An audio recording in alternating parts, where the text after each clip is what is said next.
Welcome to Module 8B. In this module, I am going to cover launching the new venture, getting it off the ground.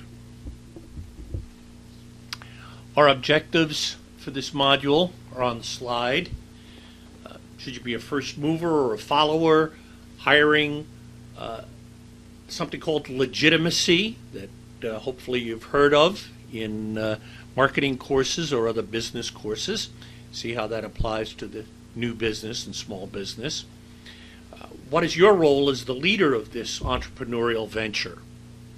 Look at a pricing example using the tools that we've learned so far, and then take a look at private branding and a little bit about outsourcing.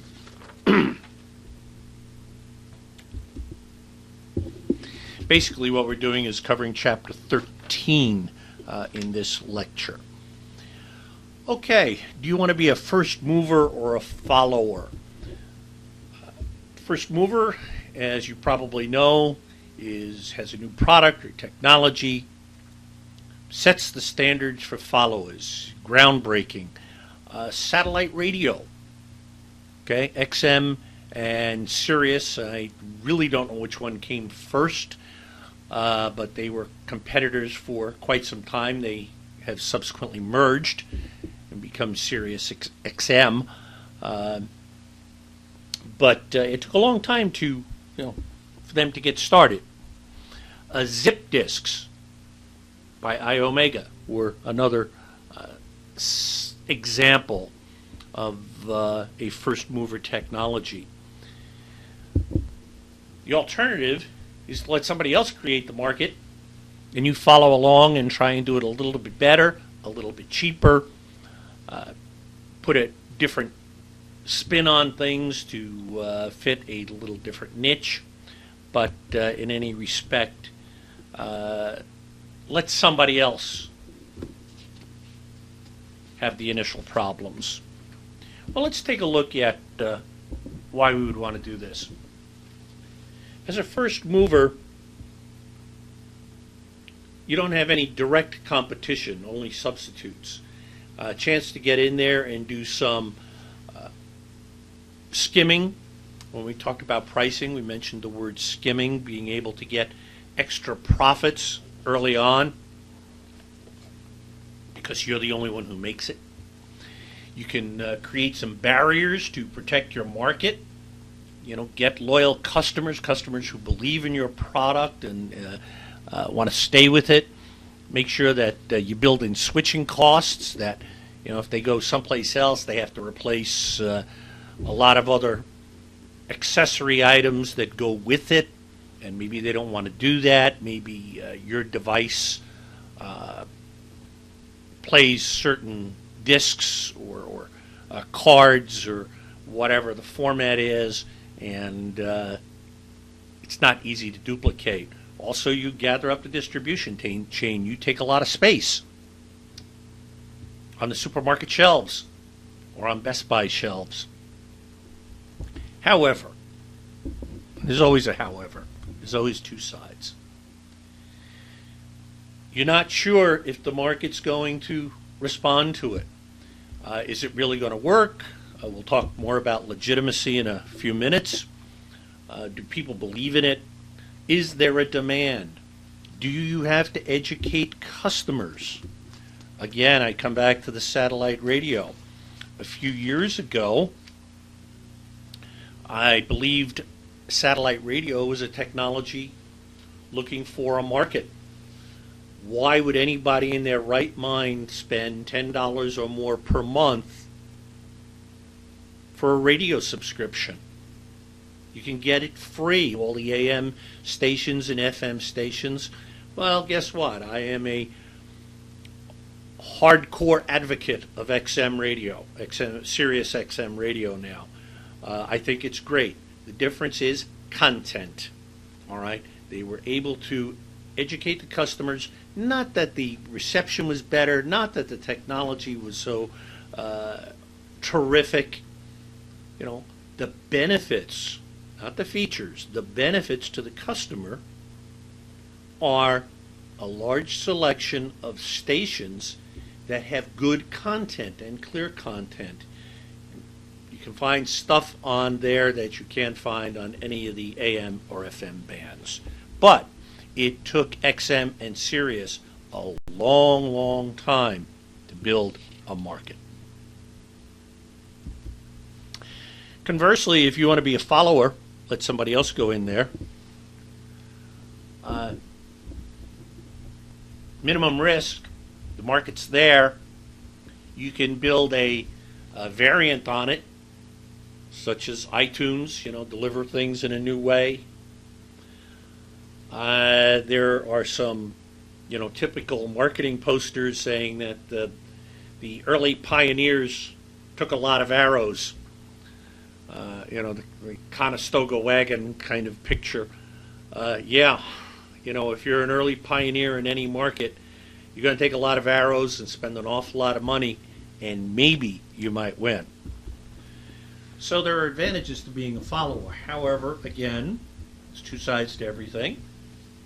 If somebody's already there, can you capture enough market share? And is your product really better and significantly cheaper?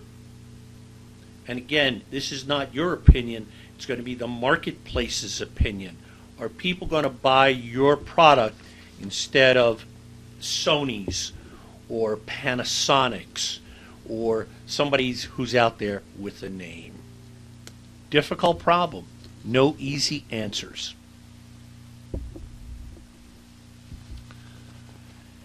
One of the other issues that you have to look at in starting up the new business, after you look at whether you're going to be the first into the market or wait, is you got to go get some people. Very few businesses are run by one person. There are exceptions, of course, but usually you want to grow the business. You want to get some employees. We talked about the difference between an employee and an independent contractor in the tax section, and but basically we want to hire some people. Well, usually you go and hire from people or a personnel agency. That tends to cost money. Advertising costs money, although there are websites out there that offer some very reasonable ways of advertising for jobs. Be careful with hiring friends and family.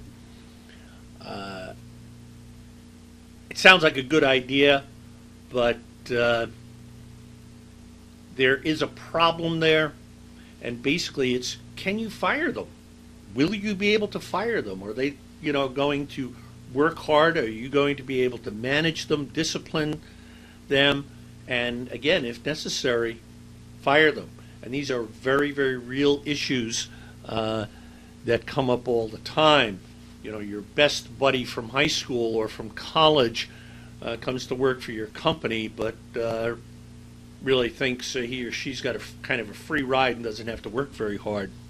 That's a problem. A lot of companies don't need a lot of people, and in next week's lectures we're going to talk about organization and keeping it small. But companies like Vizio, V-I-Z-I-O, Vizio, they're a manufacturer of flat screen televisions. You see them a lot at places like Costco, BJ's, these big warehouse stores. I believe Walmart is I'm not sure if Walmart's selling Vizio or not, but I know BJ's is, and Costco, and a number of others. Well, Vizio is a fairly small company, and the last figures I have for them are from 2007, but Vizio at that point in 2007 was number 6 in sales of all manufacturers of LCD television sets. and has 7% of the North American market. They had 55 employees. 55. The whole company globally. Okay? A lot of stuff was outsourced, contract work, and we'll talk about outsourcing and things like that. Again, a little later in this lecture, we'll cover some of that. And therefore, its overhead costs were like 0.7% of sales, compared with the usual 10 to 20% for big companies. So keeping small is very smart. All right, don't have to be big.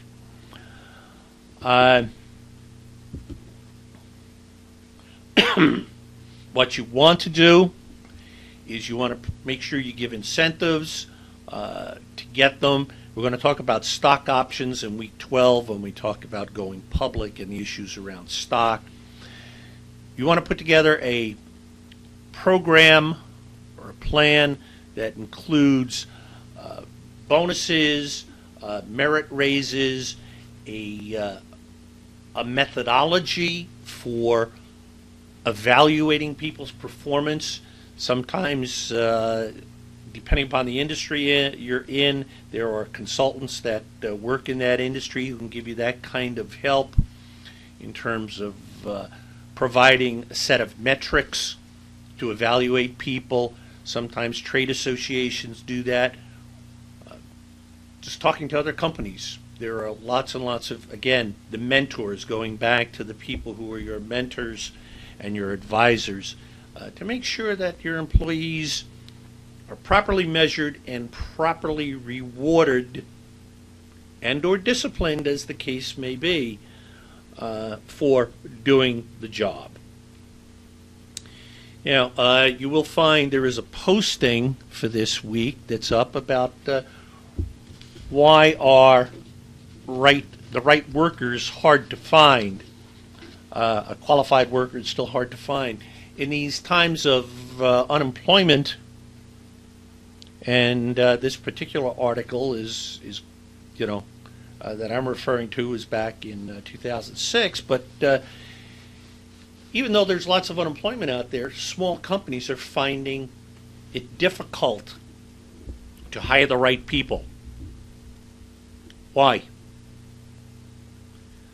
Why don't we explore that in the posting? And again, it's on Moodle.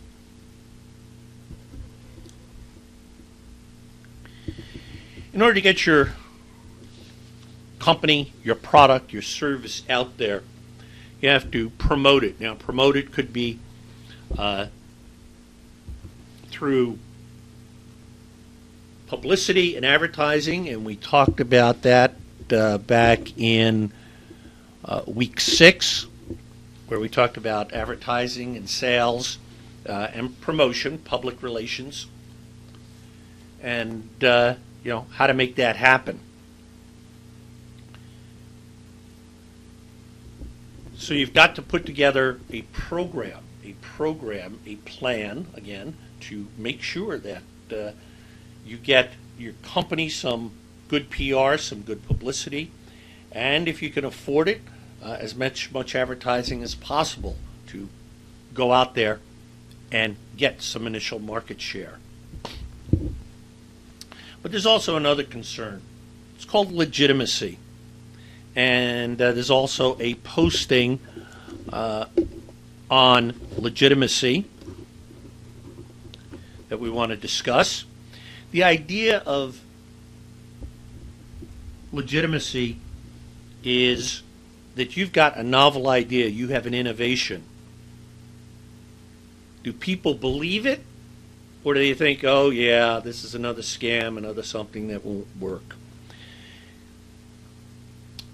Look at any of the cable TV channels, all right? And you'll see some of these ads for different products, typically mail order or an 800 number.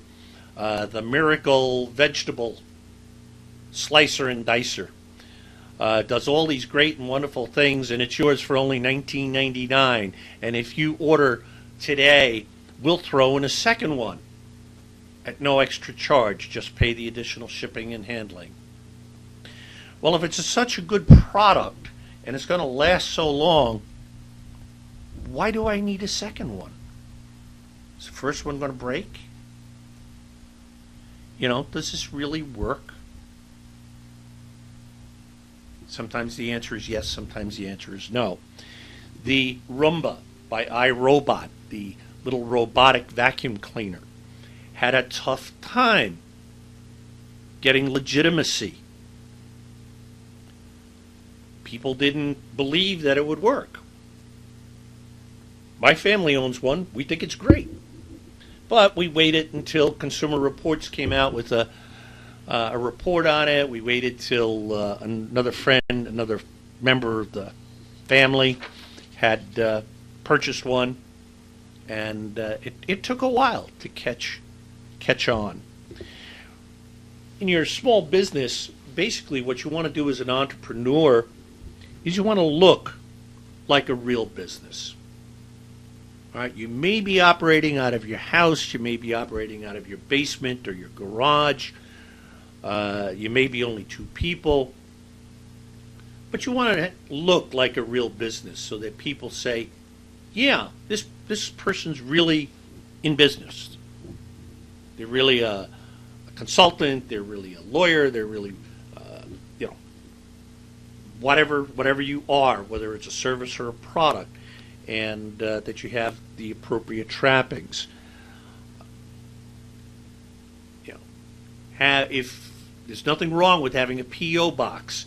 If you're operating out of your house, have your mail go to a post office box in the town, so that it looks a little bit more legitimate as opposed to a residential address or, a unit number in a condominium complex.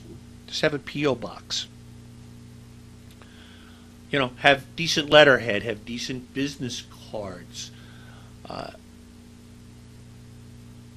If you're in a business-to-business environment, look professional when you go visit your customers.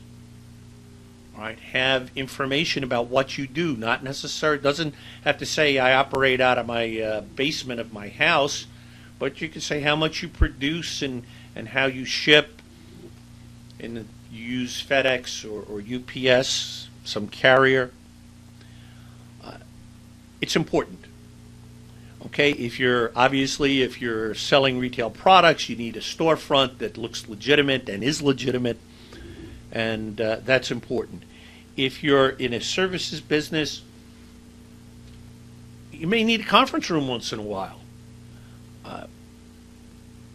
You can share space. If you're a professional, an architect, a lawyer, a veterinarian, sometimes you can share space. You don't have to become a partner with the other company. You can just rent, sublease space from them. The small business incubators can help with this kind of thing. You can rent a small office in the NJIT incubator, and for that rent, you also have access to the conference room, so you could schedule a conference room to meet with customers and give a professional presentation. They don't have to see your actual office. As far as they're concerned, this conference room is part of your office, and a nice professional-looking waiting area. Again, legitimacy for your product, your service, and your business. Okay, what's your role? You as the entrepreneur or intrapreneur. You have to know your industry, your product, your company. You're the chief salesman. You have to know who your lenders are, your investors, your competitors. You want to network, you want to join groups, you want to go out and shake hands and share, have some wine and hors d'oeuvres with people and go to lunches, and it sounds like a lot of fun, but it is also work, and it's important because it's who you know, what you know, who you know, and also who knows you. Politicians a long time ago found out that it is important on who you know, but it's sometimes more important about who knows you. And I was in local politics for a while, and found that out firsthand, that I would see somebody in the supermarket and not remember their name, but they would remember mine. And of course, you say, "Hi, how are you? It's good to see you again." And they would, kind of say something, say, "Gee, my wife and I really, liked what you did at the last town council meeting," kind of thing. Yeah, oh, thank you. How's the wife doing? That kind of thing.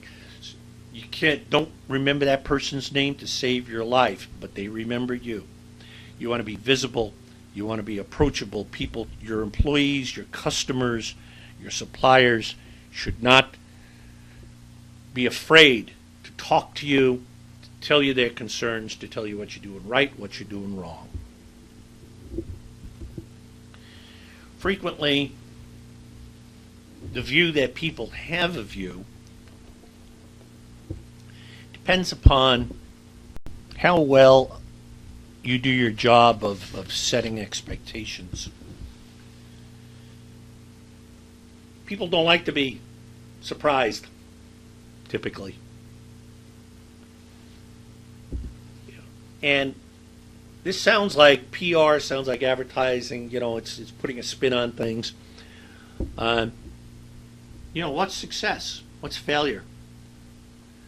If you remember Sesame Street, the one of the scenarios about Big and Little was this little monster comes in on the stage and says in a squeaky voice, "Big." And then this bigger monster comes in and says, "Big," pointing at himself. And the little guy says, "Little." And the little guy says, "Little." So Big and Little. And then a really big monster comes in and says, "Big." And both of the other monsters say, "Little." So it's a relative term. What is success and what is failure depends upon what you expected. The stock market is a good example. What happens? A company comes out and says, "We lost $2 million this quarter." And what may happen? The stock may go up on the market. They lost money. Why should the stock go up? Well, because the market, the investors, expected them to lose 3 to 4 million during the quarter, and they only lost 2. They're still bleeding to death, but they're bleeding to death more slowly. But that's the reaction in the marketplace. If the results are better than people expect, they're happy. Again, don't like to be surprised. As an entrepreneur, you set your expectations for your customers in terms of reliability, price, service. And if you don't set those expectations, your competitors are going to set those expectations. Look at the automobile industry. Throughout the 1970s and even into the 1980s, American cars were terrible. You expected to take an automobile back to the dealer 3 or 4 times for warranty work because things didn't quite fit right or work right. The Japanese, Toyota, Nissan, set the public's expectations that cars should work when you first take them out of the dealer. Detroit had a tough time reacting to that. You also have to set expectations for your investors. Again, talked about the stock market. What's the earnings forecast versus the actual results? And you don't want to be too far off because, if you say, well, our expectations are that we're going to make $500,000 this quarter in terms of net profit, and you actually make $1.5 million, while that should be goodness and should be happiness, frequently the marketplace and investors say, lousy management. They haven't got a handle on their business. They don't know what their profits are going to be. they don't know what their business is doing. And the stock could be adversely affected, go down.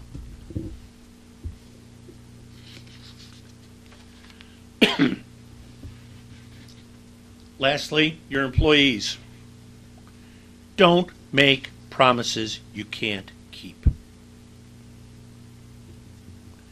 Be honest about what the promotion path, career path is, what promotions are available, and raises.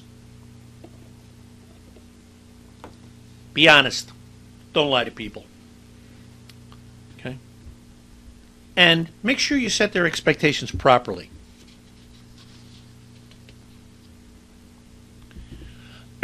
Okay, let's shift gears a little bit here. Let's take a look at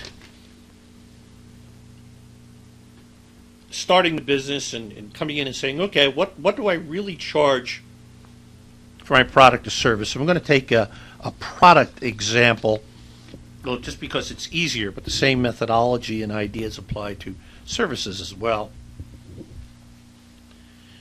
If you remember, we've got basically three ways of setting price. We've got to look at Porter's 5 factors, the forces in the marketplace, okay, and of course our break-even analysis from our financial piece. And the question is how do we actually apply them? Well, let's take 2 examples. We'll start with a low fixed cost example. And maybe it's a service business with no R&D, or let's take something simple like a gift basket. All right, wine, cheese, fruit, that kind of thing, nicely wrapped in a basket and sent for as a get well or a congratulations kind of thing. Well, we've got to take a couple of looks here at things. Well, we can go out and see what the competition charges. Go look, go do some research, do some market research. Find out what gift baskets are going for and what's in them. Spend a couple of weekends finding out what's out there. Think about and investigate substitutes. What's the substitute for gift baskets? Well, could be flowers, could be candy, an iTunes card, a gift certificate. Lots of substitutes. What's out there and how would they compete with you? Take a look at who's going to buy your product. Is it a consumer? If it's gift basket business, it probably is. Although there are some gift basket businesses that focus on business-to-business clients. A little bit pricier, perhaps, more upscale. What kind of influence do they have over things? What about your suppliers? Do you have a number of sources for the baskets, for the wrappings, for the stuff that goes in, the cheese and the wine and all that kind of stuff? The answer in this case would be usually yes, pretty wide, and you can shop around. Now comes the tough questions.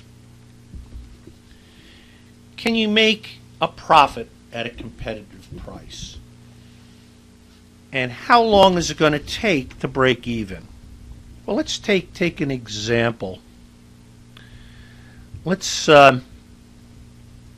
take a break-even chart, okay, and let's just visualize this if you would. It's fairly simple. That you've got some initial cost of, and there's going to be a real cheap business. So we've got $300, let's say, initial fixed setup. Okay, on our vertical axis we have dollars, and on our horizontal axis, we have the number of units. Again, traditional break-even. So we have, say, $300 of initial startup cost to get, the equipment, stapler, whatever, some flyers, stuff like that. You layer on top of that, 1 year's fixed operating costs. Okay? What would that include? Well, that includes your phone, your advertising, rent if you have to pay it someplace, flyers, if you have some sort of person working for you, that would be in there. Let's say that's, just for argument's sake, another $200. Okay, so we've got now a total of $500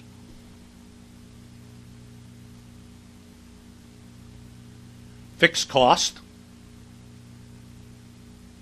And let's assume that our per basket, per unit cost, per basket cost is $15. It costs us $15 to put all this, to get the basket, for the basket, the stuff that goes in it, and the wrapping paper that goes on it. So our variable cost, from back in the finance piece, our variable cost is $15. Okay? And that goes in as a sloping line off the $500 at quantity 0 and goes up at a slope of $15 per unit. Okay? Well, if we sell one basket during the year, our total cost, the fixed cost of $500 plus the $15 variable cost, means that we have to charge $515 for that basket. Not going to happen. Okay, if we can sell 50 baskets, or let's say 10 baskets, first 10 baskets during the year, our price is 50 plus 15, right? 500 divided by 10 plus 15 for a total of 65. Still kind of high. If we can sell 50, our price per basket, break-even point, is 25.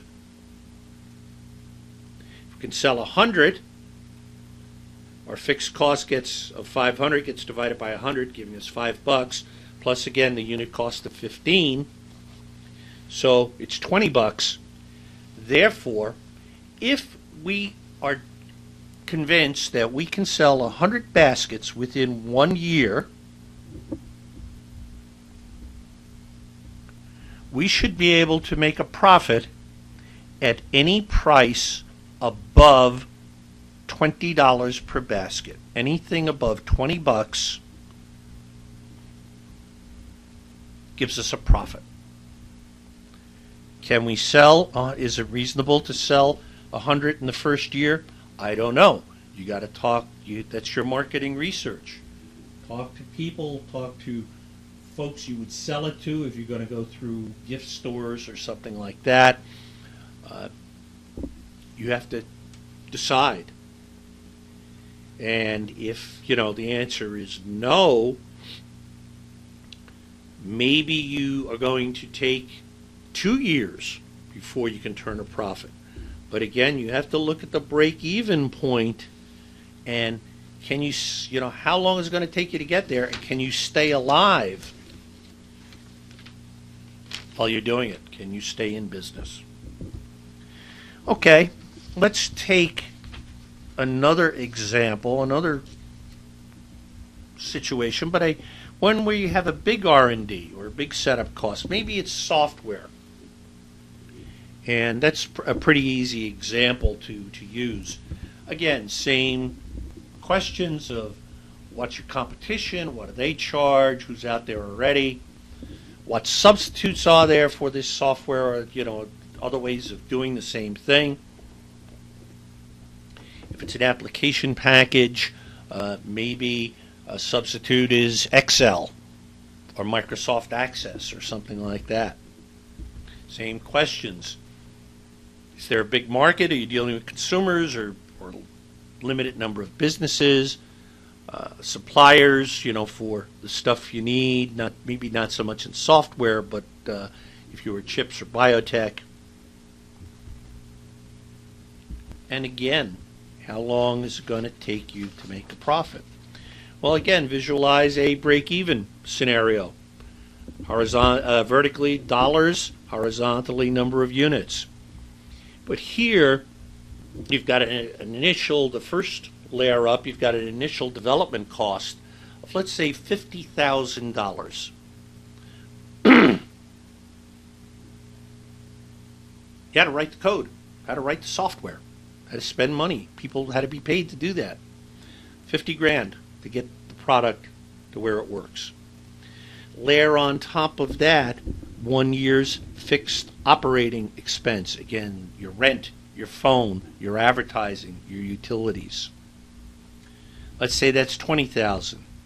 So that gives you a total of $70,000 at 0 units. Now you put on top of that the variable cost, the cost per unit of distributing and selling that software. Well, what is that? For software particularly, it's cheap. Now, almost next to nothing, particularly if you provide it via downline loads. But let's say you ship out a CD. Maybe it costs you $2 per unit to produce it. Produce it, package it, and put some postage on it and mail it to people. So that's a very flat slope, okay? $2 per unit. Okay, again, how much do I have to sell in order to make some money? Well, if I sell quantity 1, the price has got to be $70,002, right? That 1 unit, if I wanted to break even at quantity 1, I would have to cover my $70,000 fixed cost plus my $2 variable cost. At 100 units, we're down to $702. At 1,000 units, we're at $72. Kind of looks like our soda model in week 1, doesn't it? Our little soda kiosk. But that's the basic question. Now, can you sell 1,000 in a year? Don't know. Again, have to do your market research. How big is the market? If you think it's going to take 2 years to reach the 1,000, you have to layer on a second year's fixed operating expense on there, which would take you up to 90,000 plus the 2 per unit.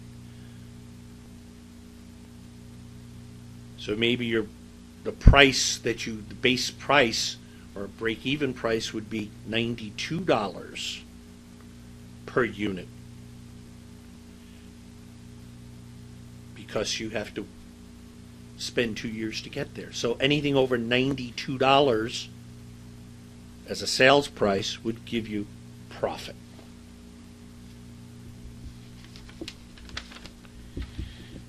What you got to do, bottom line, is you got to pick a price.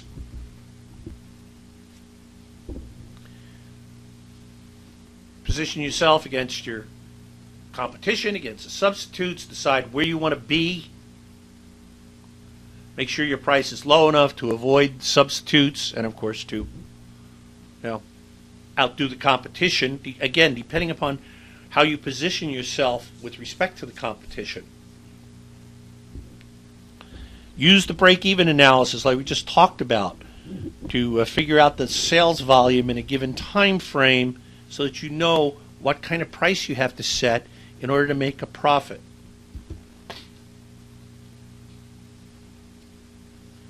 But you may make a mistake. Can you change any of these things? How about actual sales volume? Yeah, the answer is yes. You can go out and sell harder, get your people to make more sales calls if you're using that kind of selling model. Go to new channels. For example, Nikon cameras. Very big in the camera stores. Say something like the D50 or the newer ones, the D60 and D70. No, D60 is newer. I have a D50. Bought it at a camera store. That was the place where you bought Nikon cameras. Nikon wanted to increase its sales volume to make more profits. They started selling through places like Walmart and Costco. Did that hurt their retailers, their camera store retailers? Yes, but people still bought them from retailers. And again, Nikon wanted to get volume out there. Can you change the cost? Sure, you can cut expenses, find cheaper suppliers, try to do things more efficiently, and you can change the price. Can you reduce the price? Sure, you can offer sale coupons, rebates, limited time only offers. Can you raise the price? Yeah, I believe so. Take the software example. Okay, I mean, prices go up on products all the time, but take the software example. Software. You've been selling it for $99, and you find out you're really not making much of a profit. Your costs are higher than you thought.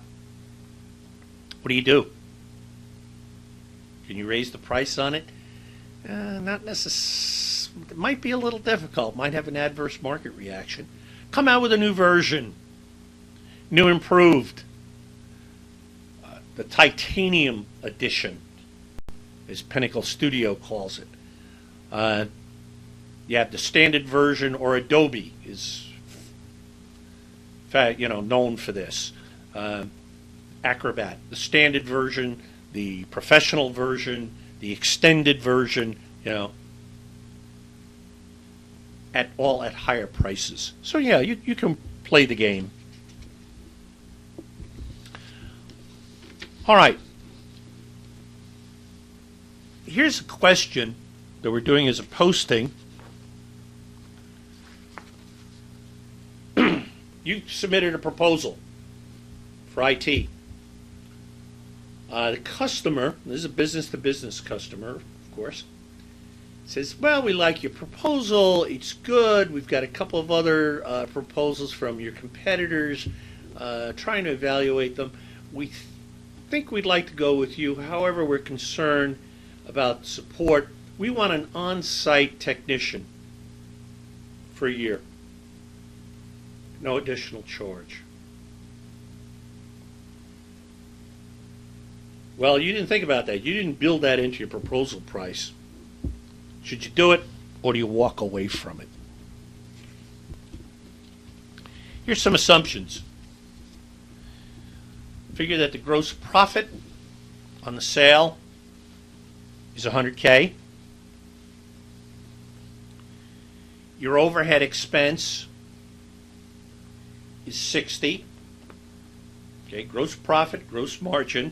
Again, revenue minus cost of goods sold, the cost of actually doing the job, equals gross profit or gross margin. So the difference between revenue and cost of goods sold is $100,000. Then you have your overhead expenses, which come off of the gross margin or gross profit, and that's $60K. Okay, which would leave you a profit of $40K. Dilemma is this. This technician,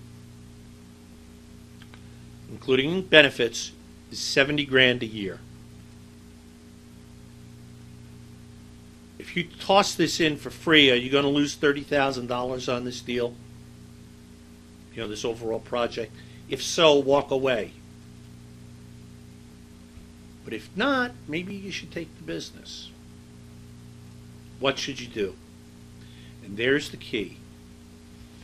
Is this tech a fixed or a variable cost? Let's explore that in the postings.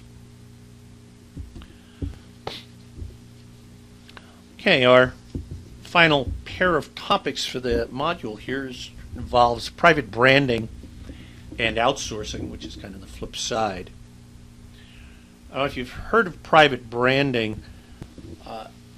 Basically, there's store brands, ShopRite, Pathmark, Walmart, Costco with its own Kirkland brand, Kirkland signature. In a services business, maybe you can sell your services to other companies or nonprofit groups at a lower price.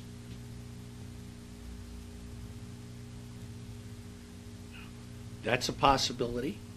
You know, you have your own network. Bob has his own networking business, network consulting business. Doesn't have enough business, so he goes to a competitor who's bigger, or the Geek Squad or something like that, and says, hey, I will sell you my services at $45 an hour, and you resell it to your customers for $70, and you pocket $35. 25, sorry. Arithmetic was bad. Again, you can use your excess capacity. Now, the trick here is, why would you want to do it?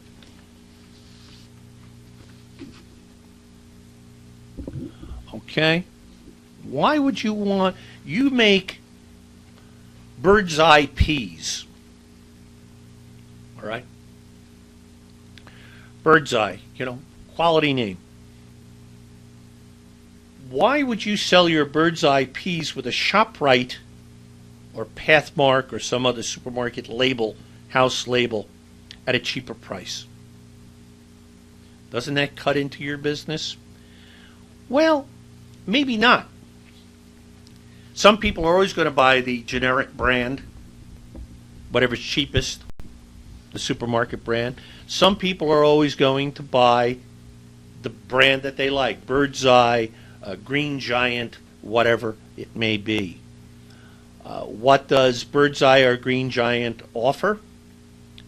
Consistency, quality, a certain image. They know they're going to be happy with the peas, the corn that they get. On the other hand, the store brands could come from multiple sources, and this week the package that you pick up you may be happy with. 2 weeks from now you pick up another package produced by some other manufacturer but still under the ShopRite label, and you're not happy with it. It's not the same quality, not the same freshness, not just not as good. So people, you can still sell it cheaper without losing. What you want to do is you want to use your excess capacity, but you don't want to lose your quality image. So what you do is you offer it as a store brand, a private brand. Now, the trick is that if you can cover your variable cost, every penny that you sell that product for above the variable cost helps pay the fixed cost, helps chip away at that continuing fixed cost. So again, if the cost of a package of peas is 50 cents and you can sell it to ShopRite for 70 cents and they sell it for 99 cents, that 20 cents that you're making, difference between what it costs you, the variable cost of 50 cents, and the 70 cents that ShopRite's paying you for it, helps pay for that assembly line, that factory, all that fixed cost. Let's take a quick look at the one item there. What about hotel rooms? what is the variable cost of a hotel room? We talked about this a little bit in finance. What is the true variable cost of a hotel room? Maybe not even the maid service, because the maid gets paid a fixed salary no matter how many, whether she cleans 10 rooms or 15 rooms. Maybe the variable cost is some laundry for the towels and linens and that kind of stuff, some soap that's used, maybe some electricity that's used. But basically that's about it, and that's not a whole heck of a lot. Similar example, Atlantic City, Las Vegas, any place that has casino trade, put out ads for a package, $69 for a show and room package at Caesars. This happened to be in Atlantic City. $69 for a show and room. The show tickets in places like Caesars typically run $20 to $30 for the house show. A room typically runs $120 to $150. So we're looking at something like between $140 to $180. And they're selling this for $69. They crazy? They losing money? Not really. Not really. Again, what's the variable cost? Most of the cost of the show is a fixed cost.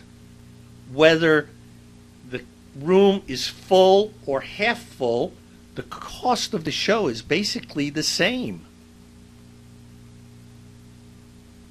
What about the rooms? Exact analogy to the hotel rooms that I just talked about. Again, they have the rooms, they have all this expense. So whether that room is occupied or not occupied, the difference in cost is very small. Airline seats are another great example. You know, the variable cost of filling that airline seat is very, very small. So if you can fill every seat, you know, even though it's at a low price, low ticket price, you can still make money. Lastly, outsourcing. Outsourcing is, in one respect, the opposite of private branding. Instead of you making something for somebody else makes it for you. And what you as an entrepreneur have to look at is, can they do a better job or do it cheaper? But, on the other hand, the downside, and everything again has a downside, is can you control the schedule and the quality? Now, it's important that you understand the difference between outsourcing and licensing. We talked about licensing back in the legal intellectual property piece, Module 5C. Mentioned licensing, and that's a situation where you let someone else use your label, use your name, your patent, your trademark. You license it to them. They produce it with their name on it, using your label, your design, your logo, whatever. But again, they produce it and sell it under their own name and make the money. On the other hand, an outsourcer, company that does it under contract, produces it for you. They're a contract manufacturer. They produce your product, but they have no rights to sell it, no rights to market it under their own name. They are acting as your manufacturing arm, distribution arm, whatever. Outsourcing has a lot to do with globalization. It was in manufacturing, now it's gotten into all areas. We're going to talk more about that in the international section of this course, which is week 10, and we'll see how that impacts small business. All right, next week is week 9. We're going to talk about managing the new business, things like team building, managing time, people, knowledge. We're also going to talk about negotiating, a very important topic that is frequently not covered very much in courses in college, but a very important scenario. Make sure you read the supplemental readings and, of course, the read for next week. And I will meet you again in week 9. Thank you.